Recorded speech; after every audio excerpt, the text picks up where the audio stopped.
Alors, bienvenue dans cette vidéo où je vais vous présenter comment tailler une opale naturelle brute australienne. Donc je vais vous montrer mon process, comment je fais du début à la fin. Donc de l'analyse de la pierre à la forme, la préforme, la forme finale, le polissage. Donc là, on a une opale brute australienne de Cooper Pedy. On va regarder ce que ça donne. Elle fait 2,2 carats. Oh, je la mouille un peu pour vous montrer les couleurs. Voilà comment ça se présente, une opale brute. Donc on voit que la couche de couleur est sur le dessus. Donc je sais déjà que moi à ma face, donc c'est la partie analyse, hein. Il y a pas mal de rouge sur le dessus. L'objectif, ça va être déjà de faire la préforme, d'enlever tout le sable et les inclusions apparentes. Ensuite de faire la forme. Et ensuite on va passer pré-polissage, polissage. Et on verra le rendu final après. Alors donc je commence dans un premier temps, là je vais commencer avec une meule diamantée dure, grain 280, celle d'ici. C'est vraiment pour enlever le plus gros le plus rapidement possible, donc il faut faire attention quand même, hein, parce qu'elle est très agressive, et il ne faut pas non plus enlever trop de matière. Après je passerai sur la meule souple 280, donc là je peux y aller un peu plus, elle est un peu moins agressive, donc pour faire la préforme c'est pas mal. Et après on verra les autres meules par la suite. Allez, c'est parti. Hop. On y va. Hop.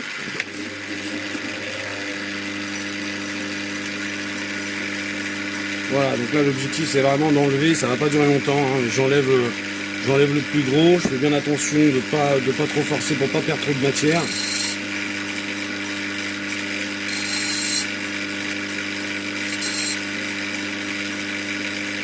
Voilà, je suis un plat sur l'arrière. Très légèrement, j'appuie pas trop fort.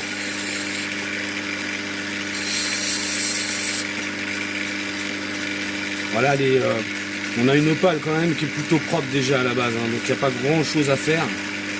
Sur d'autres vidéos, je vous montrerai sur des opales où c'est plus compliqué, où la couleur elle est cachée vraiment entre des lignes de potch.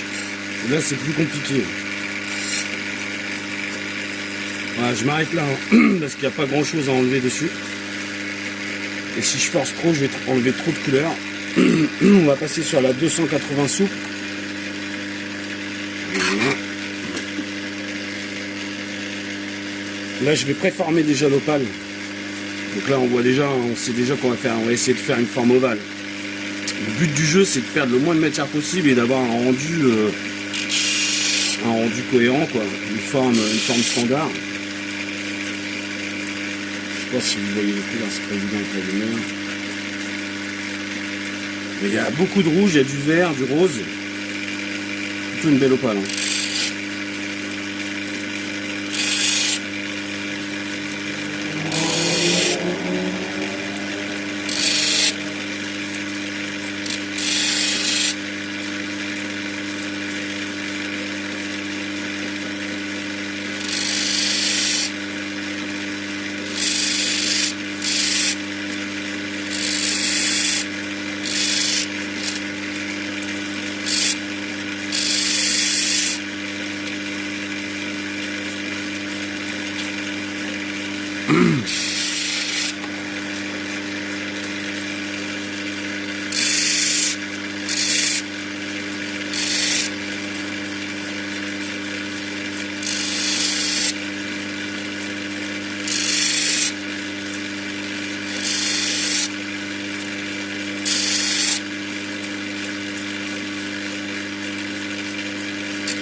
C'est vraiment une préforme qu'on fait là, on ne cherche pas à faire une forme parfaite, on fait la préforme et après on affinera avec la meule 600 souple, où là on a plus de facilité, on contrôle mieux la chose, parce que là ça enlève quand même, hein. Donc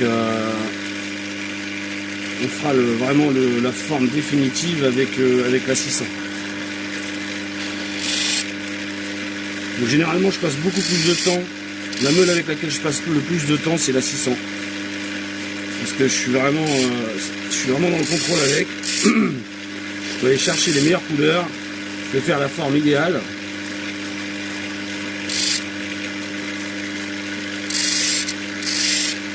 Là, ce qui m'embête un peu, c'est qu'il y a une couche plus fine ici.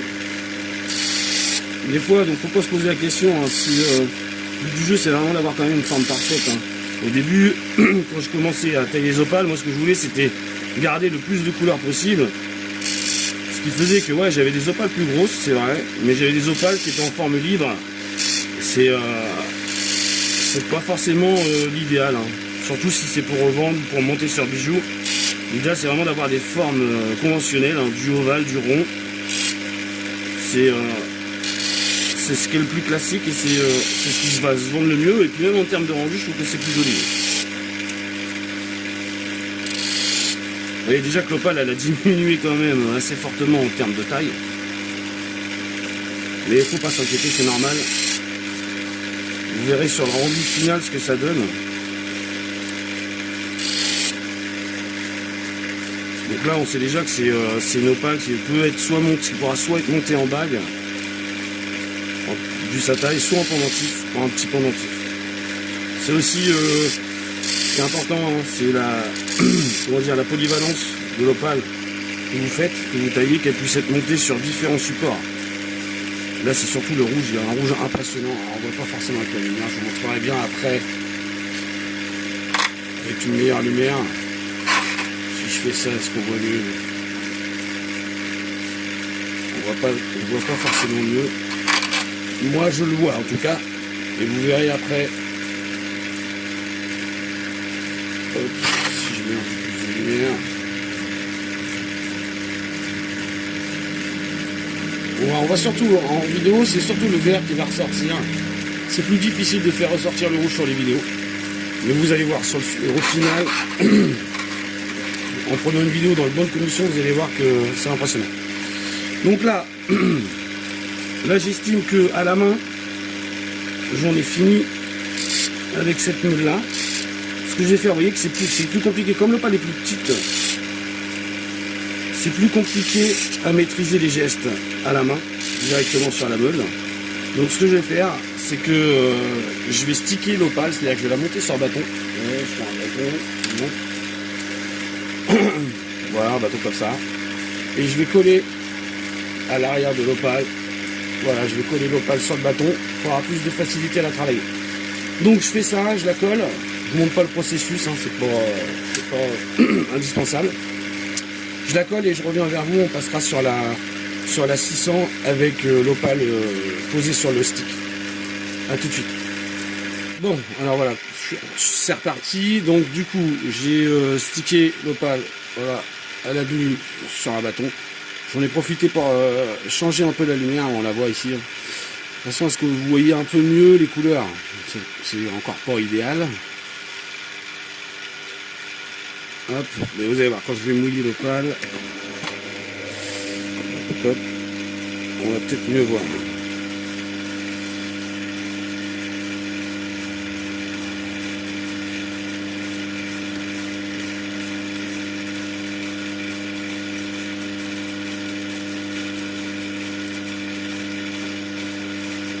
Donc bon, l'opale, je vous l'ai décrit, hein, il y a du sable sur le dessus, ici, là. Donc ça, faut impérativement l'enlever. On verra mieux la couche de couleur en dessous, hein. De toute façon, une fois que j'aurai enlevé la surface. Donc j'y vais. Là, je me concentre. Je vais peut-être un peu moins parler. C'est peut-être bien aussi pour vous. Ah, je suis à dôme au départ. Ok. Continue.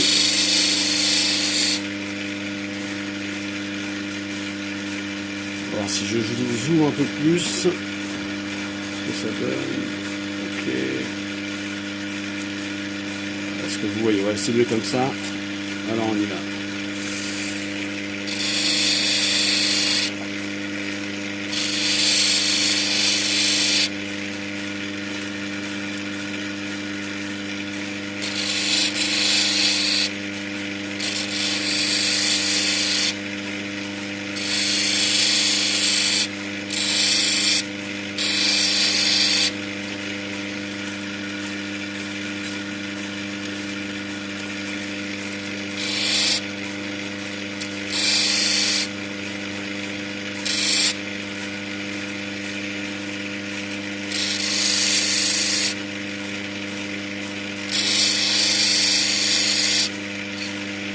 Donc le sable, toujours ici là. La couche de sable elle est là.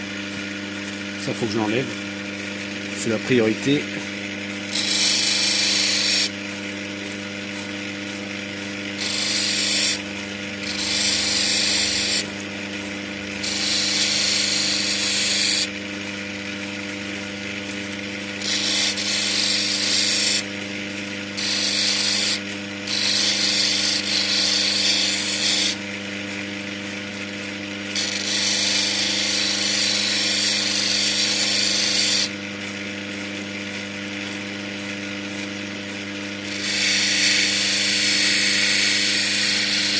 Vous voyez, hein, c'est ce que je disais tout à l'heure. Avec cette meule là, on peut insister un peu plus, ça enlève moins de matière. Il faut insister plus pour en enlever.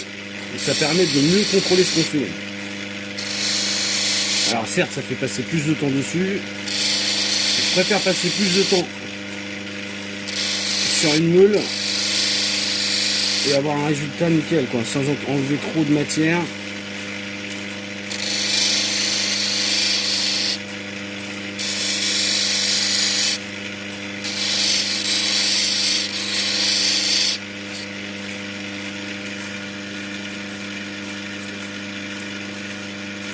Toujours, hein, on voit encore l'inclusion de sable ici. J'espère qu'elle n'est pas trop profonde. Je vais pouvoir la voir sans être obligé d'enlever toute la couche de couleur. Là déjà elle apparaît un peu plus mieux. Donc forcément, à chaque fois que j'enlève de la matière sur la partie de sable ici là, bah, je suis obligé d'égaliser, d'enlever de l'autre côté aussi. Hein. Sinon on n'a pas la prête difforme, c'est pas le but. Hein. C'est pour ça qu'il faut savoir aussi quand s'arrêter ici l'inclusion de sable, je vois qu'elle traverse complètement la couche de couleur. Bah, je suis mieux complètement d'enlever la partie ici. Parce que sinon, à chaque fois comme j'égalise, après j'ai plus rien. Donc là je continue, je suis pas encore. Il me reste encore pas mal de matière et la couche de couleur est encore assez épaisse.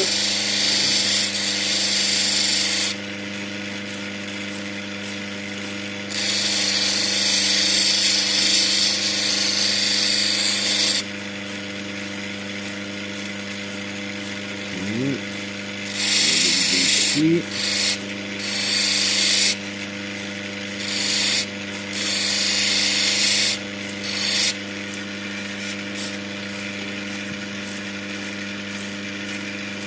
Et toujours, hein, on la voit bien là, normal, hein, plus on gratte, plus on va arriver proche de l'inclusion, mieux on va la voir. On commence aussi à bien voir la couleur, là vous voyez du rouge sur le fond. On continue.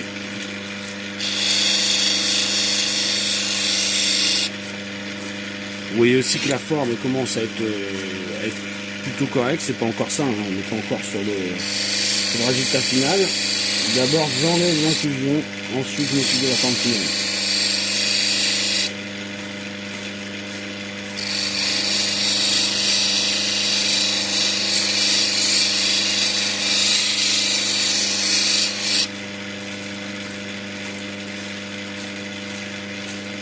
Il est presque. Bon, j'aurais pu là franchement vu l'épaisseur de l'inclusion, enfin là où elle était située, j'aurais pu l'attaquer avec la meule 280 souple. J'aurais gagné du temps, c'est sûr. On y arrive, on y arrive.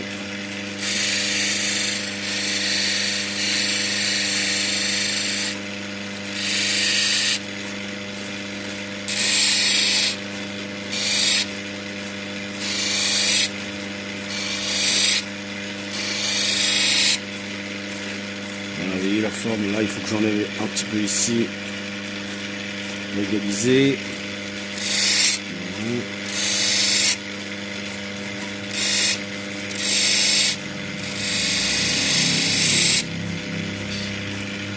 Là, ça se rapproche de quelque chose. Toujours l'inclusion. Là, vous voyez, hein, à force de gratter, on voit déjà beaucoup mieux les couleurs. En tout cas sur la vidéo. En vrai, c'est bien mieux, forcément. Mais même à la vidéo, on commence à voir les couleurs. Alors toujours le vert, hein, qui prédomine sur la vidéo. Alors que pourtant, il y a du rouge, il y a même du bleu. Hein. Ici, il y a du bleu. Je continue. je refais une passe. Si jamais je vois que j'arrive pas à l'enlever, ça veut dire qu'elle est trop profonde. Et là, je vais réduire l'opale, mon ovale. Regarde. Ouais, je pense que je peux l'avoir.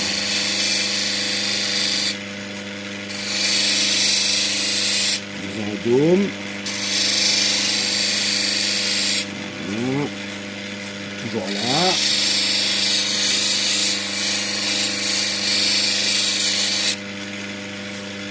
C'est une belle opale. Hein. Vraiment que cette inclusion de salle là, toujours. Oui, j'essaie. Hop. Ah, vous voyez, là on voit mieux, je fais la mise au point sur l'opale. On la voit toujours, hein, cette petite tache marron. Là. Allez, on fait une passe.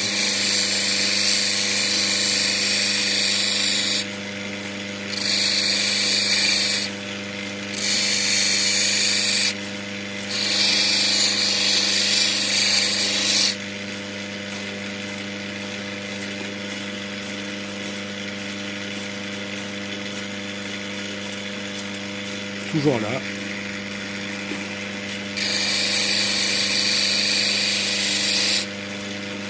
Elle est moins en moins vive quand même. Hein. On voit qu'on y arrive.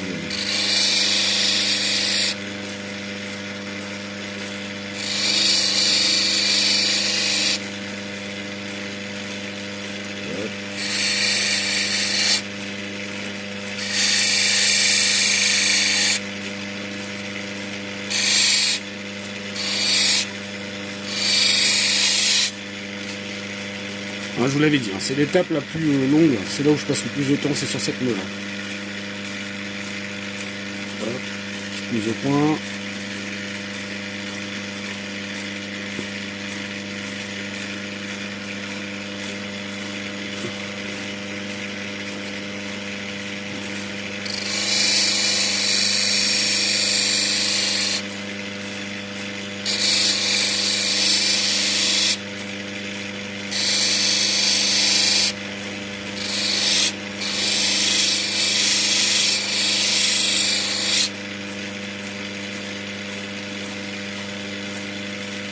Voilà. Là,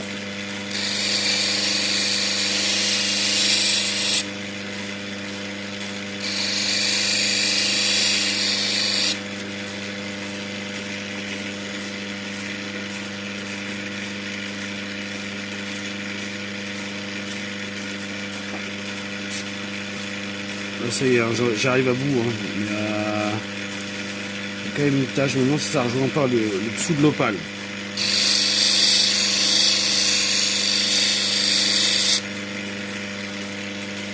Il reste quasiment plus rien. Je pense que je vais pouvoir laisser comme ça.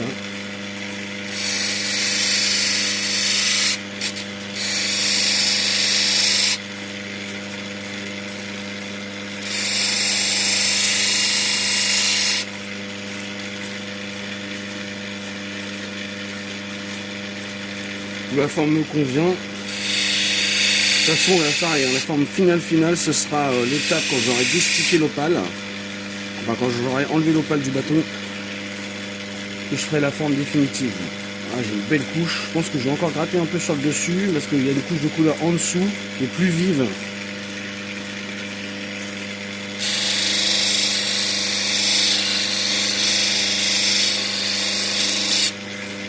Ah, là, ça commence à apparaître.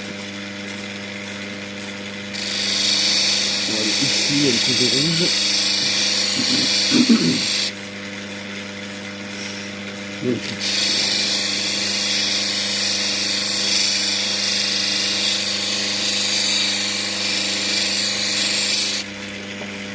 là, ça commence à prendre de la couleur.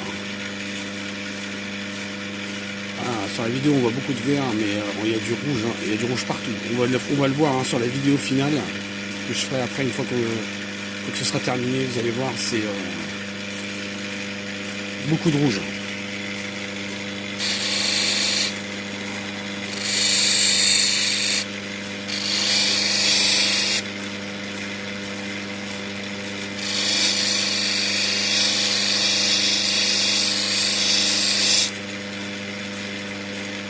conclusion de ça, il n'y en a plus, hein. On est parti. Je vais gratter ici parce qu'il y a une couche de rouge en dessous. Pas avoir peur d'aller chercher la meilleure couche de couleur. Certes, ça réduit la taille de l'opale et son poids, ça c'est sûr. Mais en termes de qualité de couleur, c'est ce qu'on recherche. Là, on a un brillant, on voit pas.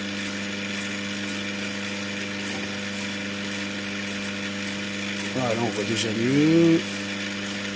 Encore ça.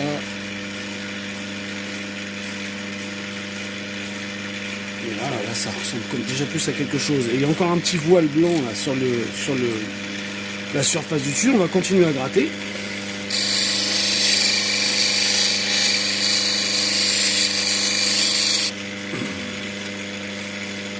Yes.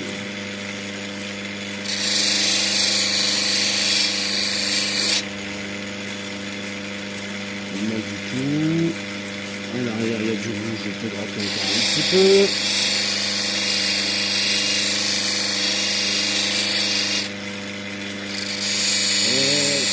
Le dôme.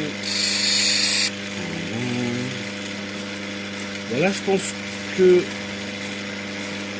on regarde toujours hein, sur à l'horizontale de l'opale pour voir la couche de couleur. Ici, il y a du rouge.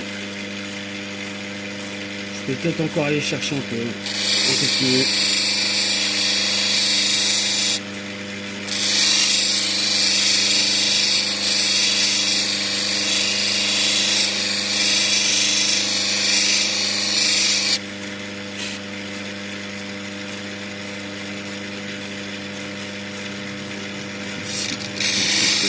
Là.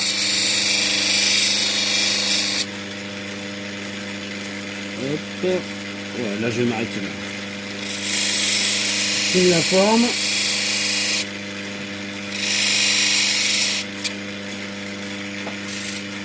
Ça me semble bon. Alors.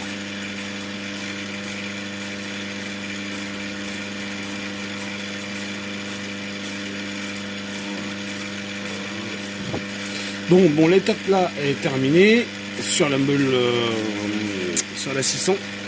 Là je vais passer ensuite à la 1002, pardon, pour le pré-polissage, la 3000 pour le polissage, et ensuite, bon il n'est pas très je vais pas pouvoir montrer, c'est l'oxyde de cérium pour un polymiroir. Et une fois ces étapes là faites, donc je vais vous montrer rapidement, ça va aller beaucoup plus vite. Hop. Voilà, on passe à la 1002. Voilà, donc là sur la 1002, ça va aller plus vite, hein. Il faut passer sur toutes les zones de l'opale pour enlever les rayures de la 600 juste avant. Donc là vous allez voir, bon ça va faire un peu plus de bruit.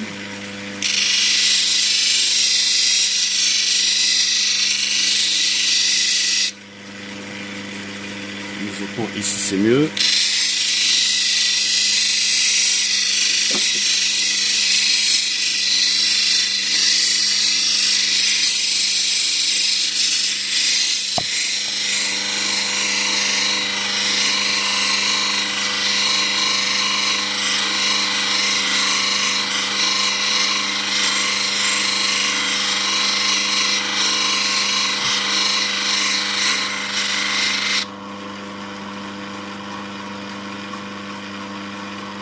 On se rend un peu mieux compte là déjà des couleurs.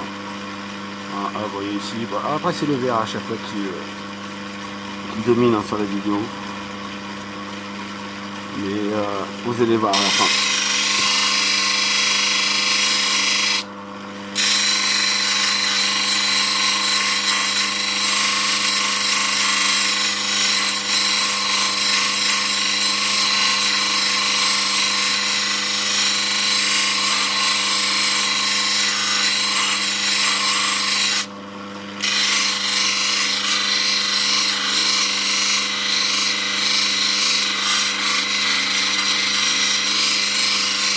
L'objectif hein, c'est de réussir à passer partout. Alors normalement, bon là je le fais pas, peut-être que je vais le regretter, hein, mais normalement entre chaque meule, avant de passer à la meule suivante, on doit, voilà, normalement je sèche mon opale, hein, et je regarde, je check qu'il n'y a pas de rayures de la meule précédente qui n'aurait pas été enlevée.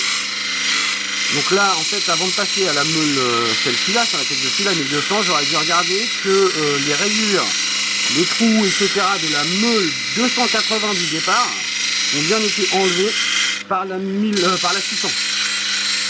Et là, en fait, ce que je devrais faire, une fois que j'arrête, avec cette meule-là, la 1200, c'est regarder que toutes les rayures de la meule 600 aient bien disparu aussi, avant de passer à la suivante. Sinon, au final, après, une fois qu'on aura fini complètement l'opale, c'est-à-dire le polissage complet, vous risquez de voir des rayures et du coup, là, il faut recommencer étape par étape, c'est-à-dire meule par meule. Donc, c'est une perte de temps. Bon, là, je le fais pas parce que je suis confiant, on va dire. Je devrais peut-être pas, mais là, ça permettra de donner un exemple, hein, si c'est le cas, de vous montrer ce que ça donne. Hop, là je passe à la 3000, même procédé.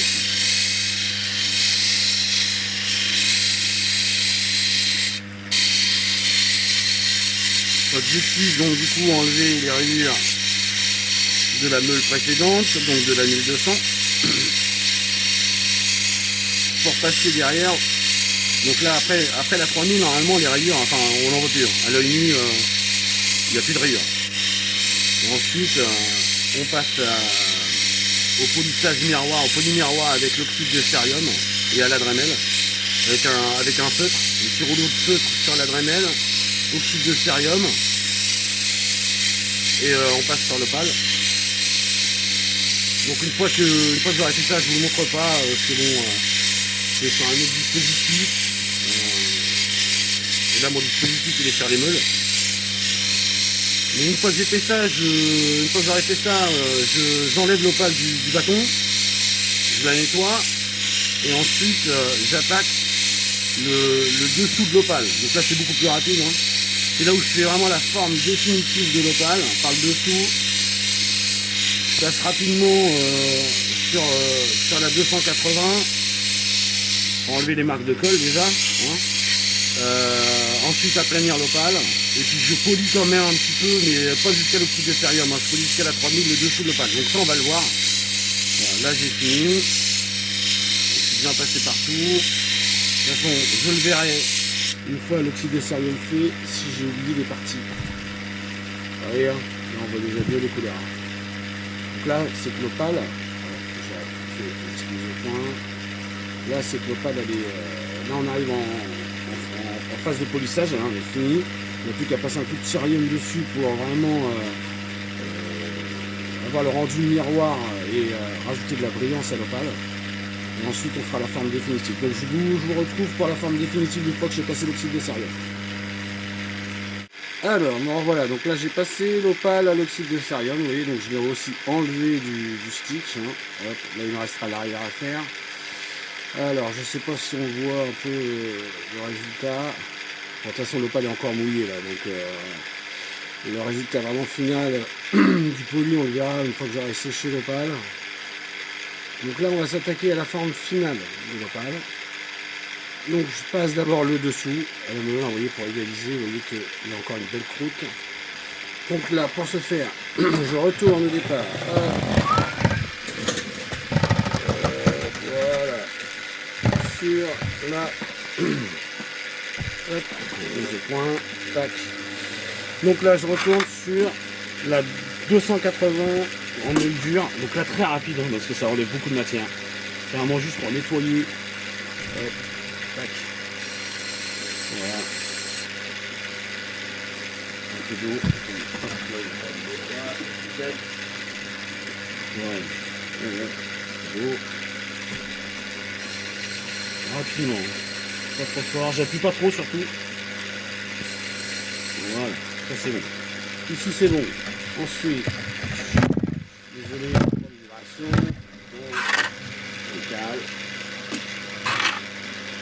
Donc là maintenant la 280 est souple.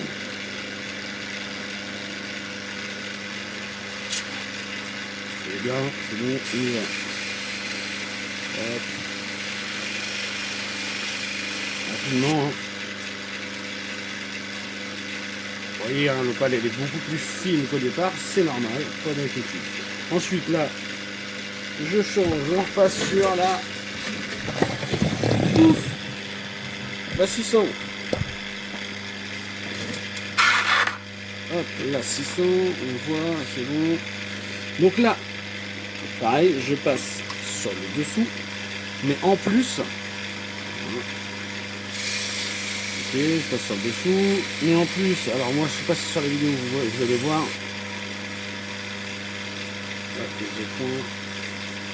voilà, il y a comme des petites craquelures, ok, ça c'est normal, on n'a pas pu l'atteindre quand il y avait le stick, quand l'opale était sur le stick, donc là l'objectif c'est de l'enlever à la main avec cette meule, donc là, voilà. Là c'est délicat parce que forcément on enlève de la matière, on risque de perdre la forme qu'on avait fait, la forme faite au départ. Et c'est là aussi qu'on finalise la forme. Je me rapproche parce que... Voilà. Si vous voyez, en même temps je check, voilà, on voit bien, c'est bien.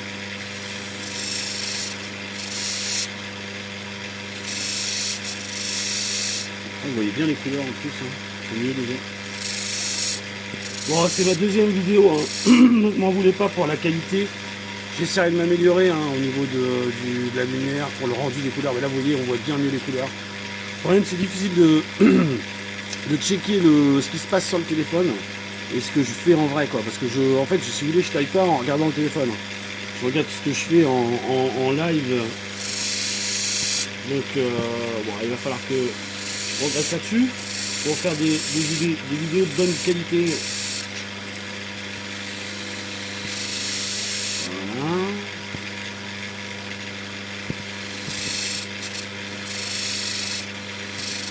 J'aurai encore de la matière, hein, c'est pas grave, mais là le but du jeu c'est vraiment d'avoir une forme finale le plus cohérente possible, le plus propre possible. Et là moi ça me convient. Voilà. Une ovale. Quand j'ai fait ça, je repasse quand même un petit coup dessous. Voilà. Je recheck.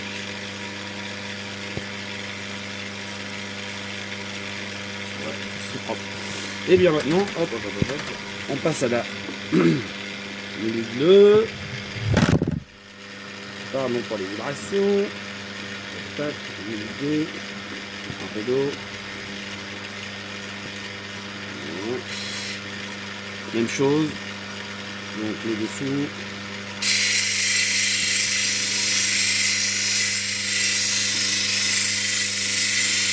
Comme j'ai attaqué un peu les côtés, bah, je fais les côtés. Alors attention, si vous utilisez des meules, et si vous en êtes à ce stade-là d'utiliser des machines comme ça, c'est que vous êtes renseigné et que vous savez ce qu'il faut surtout pas faire. Alors il faut éviter en fait d'attaquer vraiment durement la meule avec le tranchant de l'opale, sinon vous flinguez vos meules. Donc j'y vais pas comme ça, vous voyez, comme ça là. J'y vais un peu en biais et j'appuie pas trop fort pour pas abîmer la meule, mais quand même polir la partie que j'ai enlevée, enfin, que j'ai attaquée avec la cuisson. Là par exemple j'ai fait une... J'aurais pu péter mon opale. J'ai touché le bord.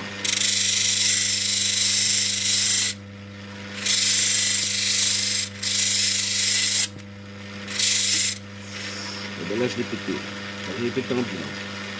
On voit ou pas? Léger. Donc là, du coup ça a attaqué un peu la forme de mon opale. Je repasse sur la meule d'avant, je vous montre pas. Hein.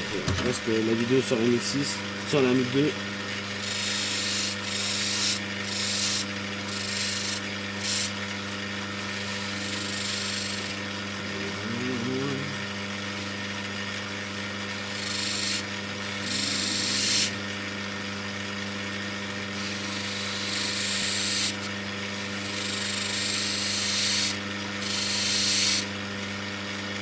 C'est une partie délicate.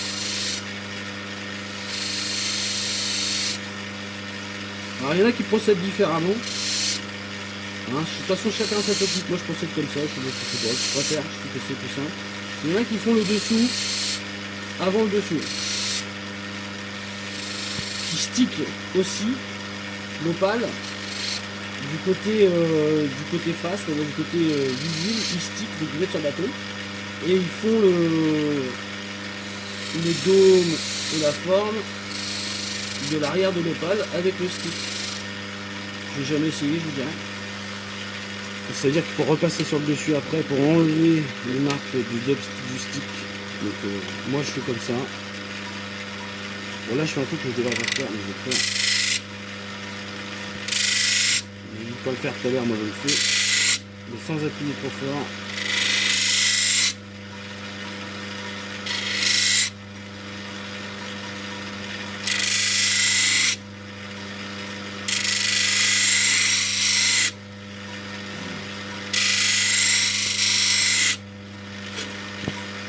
Là c'est bon.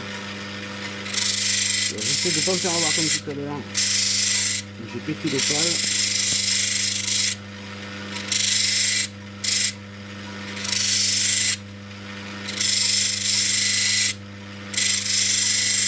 Voilà. Donc là, je vais passer sur le dessous. Alors ça arrive souvent.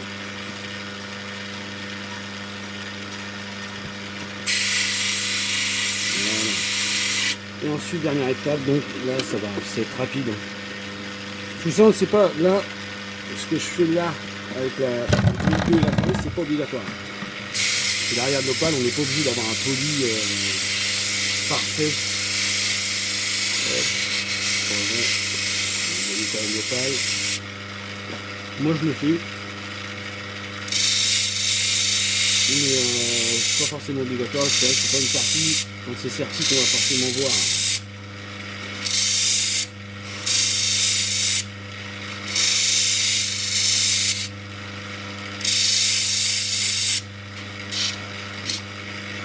Voilà le final. Hop, on va maintenant, ce que je vais faire, je vais sécher l'opale avec un chiffon, hein, tout simple.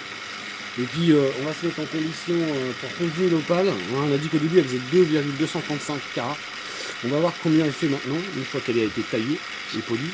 Et puis on va faire une belle vidéo pour voir vraiment le résultat une fois séché et dans de bonnes conditions, quoi. Ok. Alors à tout de suite. Voilà, de retour. Donc du coup l'opale je l'ai séché avec de la peau de chamois. J'ai la balance à carats.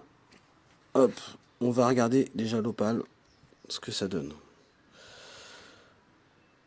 Hop, je vais remettre un petit coup, parce qu'elle n'est pas tout à fait sèche.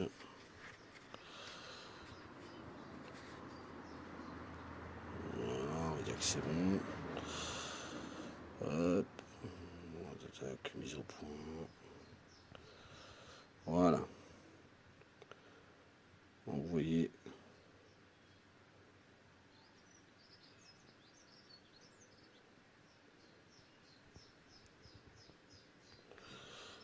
Hop, l'arrière.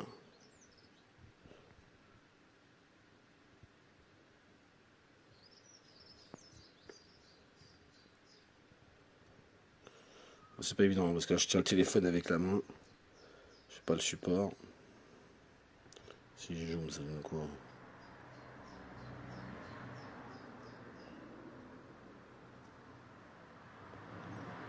Voilà. Résultat final de l'opale. Bon, maintenant on va la peser. Hop, je dézoome. Tac.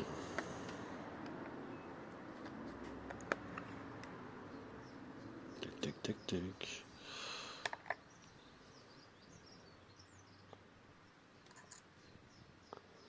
Voilà. Donc on a perdu 50% facile. Un peu plus de 50%, ce qui est correct. Hein. Donc, mais elle était propre l'opale au départ. Donc là on a perdu, ouais, on va dire 60% de son poids initial. En règle générale, on est sur du 70-80% en fonction des opales. Celle-là était propre, donc du coup, j'ai pas perdu énormément de matière. Là, on voit bien le rouge, vous voyez. Hop. Si je la reprends en main, qu'est-ce que ça donne? Vous voyez, une petite mise au point dessus, voilà. On voit bien le rouge du vert. L'inclusion de sable, on la voit pas, on la voit plus. Voilà. Un petit peu de marron, mais donc voilà le résultat final. On voit bien. Alors l'opale, c'est jamais évident de capturer en photo ou en vidéo les couleurs. Parce que ça varie tellement en fonction de l'angle, de la luminosité. C'est vraiment pas évident. Vous voyez, dès que je bouge, là, vous voyez le vert que, hop, si je mets mon doigt qui a un peu de contre-jour, le flash que vous avez. Alors tout ça, c'est ce que, en vrai, enfin, je veux dire, à l'œil, vous le prenez, voilà, l'œil, il est bien plus sensible que le capteur de mon téléphone, là. Enfin, il perçoit pas les choses de la même façon. Donc, à l'œil, le rendu, il est juste incroyable, quoi. Et ce qui est difficile à rendre en photo ou en vidéo. Donc voilà, petite opale d'un carat, ce que ça donne. Donc 2 carats 2 au départ, 1 carat au final. Voilà le process. Bon, une opale plutôt simple, enfin plutôt simple à tailler, hein, parce qu'elle était quand même propre. Il y avait une inclusion de sable à enlever, qui était assez profonde. Mais pour le reste, il n'y avait pas de difficulté particulière, hein. Si je vous montre, hein, ce sera l'objet de futures vidéos. Mais là, vous voyez, là-dessus, là, vous avez des opales brutes. Il y a des opales là, dans l'eau qui sont beaucoup plus difficiles, beaucoup plus techniques à travailler, quoi. Là, voilà, en fonction de la forme, si je fais une mise au point dessus. En fonction de la forme de l'opale, il faut analyser sa pierre, savoir comment l'attaquer pour pas bouffer toute la matière, quoi, et avoir un rendu correct. Là, c'était vraiment une opale simple, hein. Je suis parti sur une pour la première vidéo, enfin la deuxième, je suis parti sur une opale plutôt facile. Là, vous voyez, sur ces opales-là, vous avez 2 couches de couleur, quoi.